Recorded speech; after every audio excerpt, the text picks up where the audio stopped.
Assalamualaikum warahmatullahi wabarakatuh. Jumpa lagi dengan AF Studio, suara kita, suara bersama. Kali ini kita akan mengulas tentang keberadaan BUMN di negara kita. Namun sebelumnya mohon klik tombol like, subscribe, dan beri komentar positif sebagai masukan bagi AF Studio.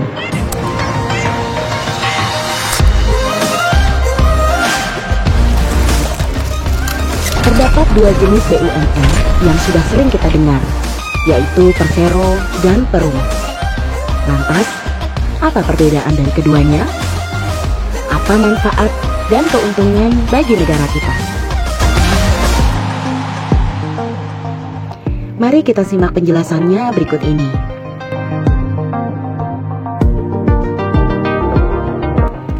Satu, Badan Usaha Perseroan atau Persero. Persero adalah jenis BUMN yang terbentuk dari perseroan terbatas, di mana modalnya terdiri dari saham yang seluruhnya atau minimal 50% merupakan milik negara Republik Indonesia. Tujuan utama Persero sudah pasti adalah untuk mencari keuntungan sebesar-besarnya. Selain itu, Persero juga memiliki tujuan lain, yaitu menyediakan barang dan jasa dengan kualitas tinggi dan berdaya saing, serta mengejar keuntungan agar dapat meningkatkan nilai badan usaha.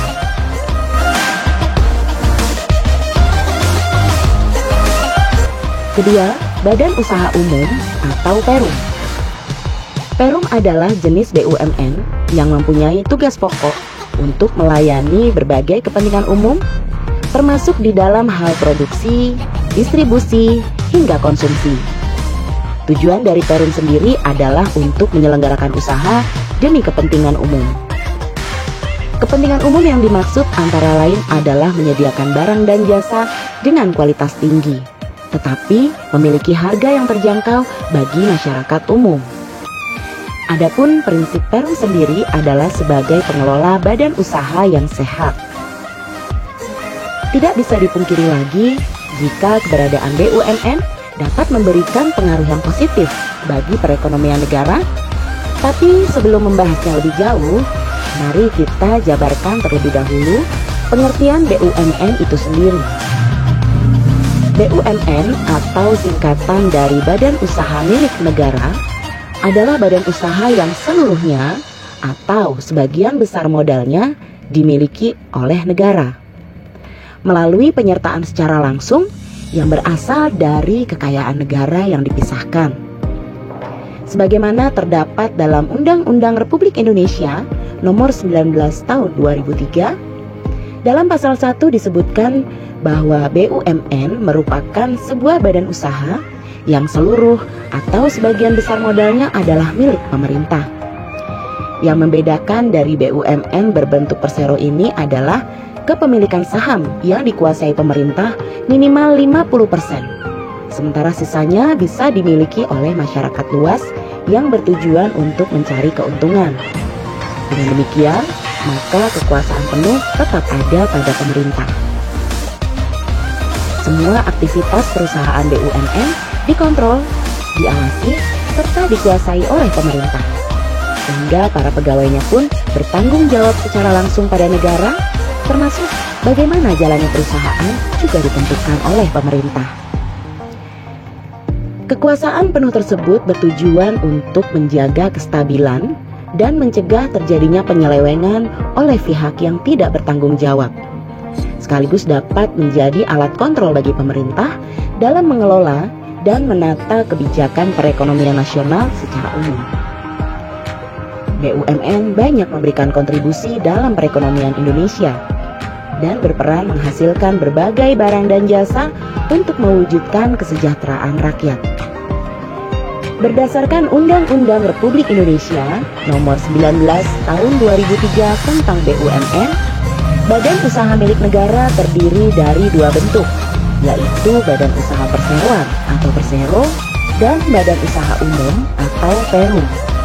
Nah, dengan demikian, maka kehadiran BUMN tentu akan banyak membawa banyak manfaat.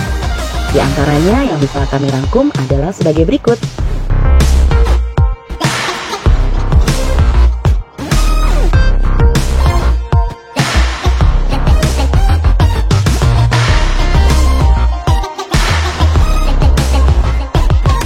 Manfaat pertama, sebagai jasa pelayanan publik yang berhubungan dengan hajat hidup orang banyak secara adil, yang tidak mungkin dilakukan oleh pihak swasta. Sebab jenis usaha tersebut mungkin saja tidak menguntungkan secara ekonomi. Manfaat kedua, menguasai cabang-cabang potensial dan berpengaruh luas bagi masyarakat agar tidak dikuasai dan dimonopoli oleh swasta, yang akan berdampak pada keterbatasan barang atau jasa serta tingginya harga tanpa terkendali. Bentuk monopoli yang seringkali terjadi dan kerap kita rasakan adalah seperti saat datangnya hari raya atau momen-momen hari besar lain. Biasanya kebutuhan pokok akan selalu mengalami kenaikan harga. Hal ini mungkin sudah lumrah, namun ternyata di balik itu semua terdapat permainan dan monopoli dari pihak tertentu yang ingin mendapat keuntungan pribadi. Oleh sebab itu, kehadiran BUMN sangatlah diperlukan pada kondisi seperti ini. Manfaat ketiga, memberi pelayanan kepentingan umum dan pelayanan publik. Bertugas memberi kemudahan kepada masyarakat luas dalam memperoleh berbagai alat pemenuhan kebutuhan masyarakat, baik dalam bentuk barang hingga jasa. Terlebih lagi, hampir semuanya merupakan kebutuhan pokok yang sangat dibutuhkan oleh masyarakat. Contohnya seperti Bulog, PLN, atau Pertamina, yang sangat dekat dengan kehidupan masyarakat luas, baik yang berada di perkotaan, di pedesaan, bahkan hingga ke pelosok negeri. Manfaat keempat, berfungsi sebagai media bagi pemerintah Indonesia dalam membuat kebijakan perekonomian yang berpengaruh terhadap kesejahteraan masyarakat. Manfaat kelima, BUMN merupakan sebuah industri yang mampu membuka lapangan kerja secara luas, yang bergerak hampir di dalam semua sektor, seperti sektor pertanian, perkebunan, sektor kehutanan, sektor keuangan, manufaktur, sektor transportasi, sektor pertambangan, listrik, sektor telekomunikasi, dan sektor perdagangan serta konstruksi. Manfaat keenam, sebagai salah satu pendorong untuk memunculkan peluang usaha baru sehingga dapat menciptakan lapangan pekerjaan yang lebih banyak, sekaligus sebagai wadah untuk mendorong aktivitas masyarakat di berbagai bidang usaha dengan memberikan bimbingan juga bantuan kepada golongan pengusaha ekonomi lemah, koperasi, dan masyarakat lain. Selain itu, kegiatan perekonomian nasional BUMN dilandasi oleh dasar demokrasi ekonomi. Manfaat ketujuh, sebagai salah satu sumber pendapatan atau devisa negara terbesar. Sebagaimana kita ketahui, BUMN hampir hadir di semua sektor, maka sudah bisa kita bayangkan dari sekian banyak sektor ini akan berpengaruh terhadap pendapatan pajak.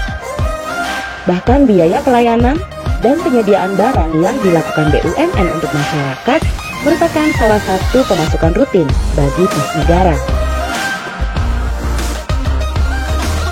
Manfaat ke-8, badan usaha milik negara bisa menjadi media untuk mengatur pengelolaan sumber daya alam milik negara dengan benar dan tepat, sekaligus juga berfungsi sebagai pelopor pembangunan dari berbagai sektor yang tidak terjamah oleh sektor swasta.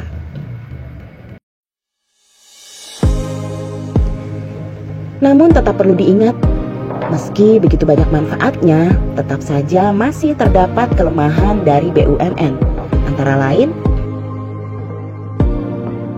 1. Ketika pengelolaannya tidak efektif atau profesional, maka BUMN justru akan menjadi beban negara. Kedua, sering mengalami kerugian karena sifat usahanya lebih mengutamakan kepentingan publik dibandingkan pertimbangan ekonomi. Ketiga, kerugian BUMN sama dengan menjadi kerugian negara.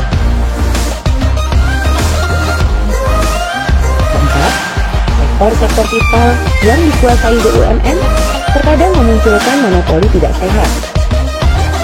Monopoli negara yang berlebihan bisa mematikan usaha-usaha dengan jenis yang sama. Kelima, manajemen BUMN kadangkala tidak profesional sehingga kalah bersaing dengan swasta pada sektor-sektor tertentu.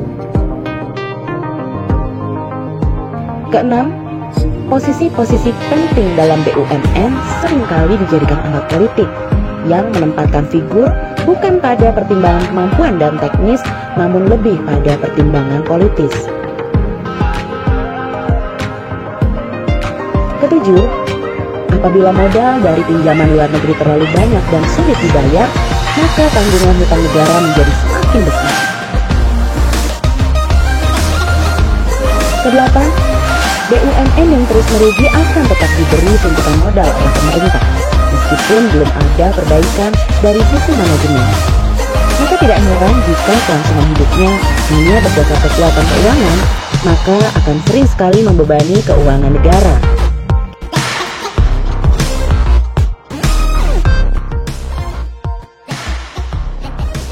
Demikian ulasan tentang BUMN kali ini. Semoga dapat bermanfaat bagi kita semua. Sekali lagi, jangan lupa klik tombol like, berikan komen yang positif, serta subscribe dan tombol lonceng agar AF Studio dapat terus memberikan konten-konten yang bermanfaat bagi kita semua. Terima kasih. Wassalamualaikum warahmatullahi wabarakatuh.